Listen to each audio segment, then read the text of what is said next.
1 minute back. Chair here, couch there. 30 to us. Stand by 68, 58, and 9. 5, 4, 3, no bumper, it's 45. Good morning, America, and all the ships at sea. I'm Charles Gibson. And I'm Joan London, coming up in our second When hour. Joan London and Charlie Gibson hit the air each morning at 7 here on WHAS 11, your day is probably just beginning. Well, not theirs. Patty, Also strike those two black chairs. you can wheel the den counter in if you like to, though, okay? Okay. There's an early morning wake-up call on this New York set where Good Morning America is live each weekday. Joan London and Charlie Gibson arrive around 5, getting ready for 2 hours of action. Gibson, who used to be a news correspondent, says the late afternoon deadline was the norm for him. Now the climax is at the beginning of each day. To have the sort of climax of the day be in the morning rather than at the end is very strange. And I've never gotten used to that because I do tend to go back and hash over it. She's much better about being able to put it down when it's over and not rehash it and go over it.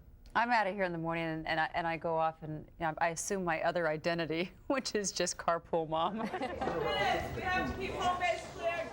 Okay, before they finish off their day, first they need to get started with makeup and hair, and then their script revisions. Then it's showtime. 4, 3, have a good show. 1, Up on it, CD in. 5, Stand by in 2. This is the room that controls the hectic show that includes news, information, interviews, and weather with Spencer Christian.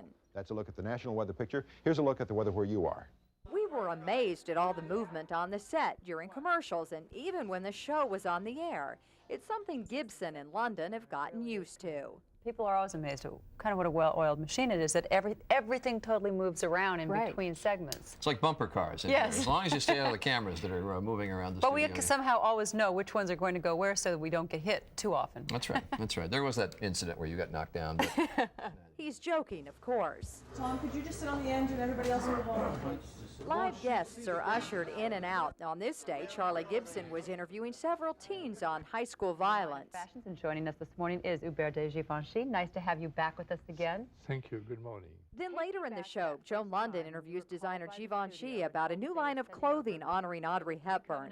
Both London and Gibson get research packets on all their interviews, but it's a fast-paced job that has them knowing a little something about everything. it is a job for a generalist in a day of specialization. And there aren't many jobs for generalists left. I'm not sure what you'd go to if you left this. Joan London says it's like being in college year-round.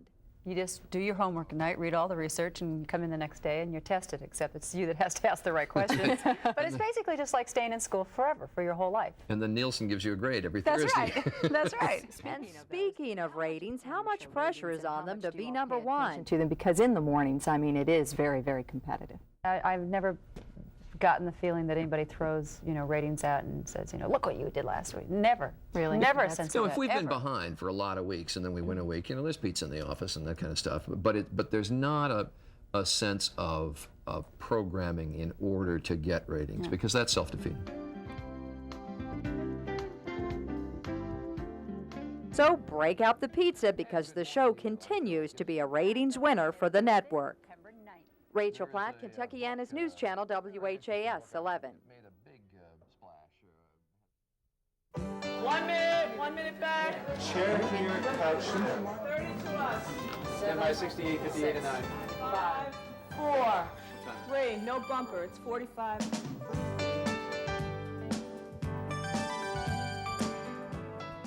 Good morning, America. I'm Charles Gibson. And I'm Joan London, and coming up... Both anchors on this early morning show say it's reality programming. You get a good sense of who they are. I wasn't looking at you for that reason. No, I was just, that's a... You also get a sense that Charlie Gibson and Joan London like each other, and they're quick to tell you they're not acting. They call this reality programming for a reason, and I think that when people do have the sense that there are people working together who, like each other and who talk between the commercials, they sense that, because, we aren't portraying anybody else here. It's definitely a blend of two very different personalities, though. Because for me, the glass is always half empty, and I think for Joan, it's more half full. Yes, he always kicks himself around the block for the questions that he didn't get to ask, and I always say to him, Nobody at home ever knew that there were those extra questions to ask. It looked like a great interview. Good Morning America made its debut here on ABC in 1975. It was 8 years later that Joan London and Charlie Gibson were teamed up together. You're talking about the flu yesterday with Tim Johnson. I'm sitting there taking notes, and then, by golly, last night I start to come down with it. I hope. And since they began together, both London and Gibson have seen eye to eye on splitting responsibilities right down the middle. They say there's no one-upmanship, looking for more airtime than the other. And Joan said, I can just tell you from my standpoint, there will be no fighting over airtime, no ego. We can split this, and there's plenty of time for everybody. London says Gibson caught her eye years ago when he was a correspondent. She says his credibility was never in question, but there was another side she liked too. But at the same time that you have those qualities, to also have that little boyish, devilish quality, that to me is Charlie's strength. And for that little speech, I mean, that doesn't sound like much, but for that I give her 10% of my salary. And yes, that sense of humor keeps them laughing together. Gibson and London agree co-anchors who laugh together will stay together and probably have a more successful show to boot. Rachel Platt, Kentuckiana's News Channel, WHAS 11.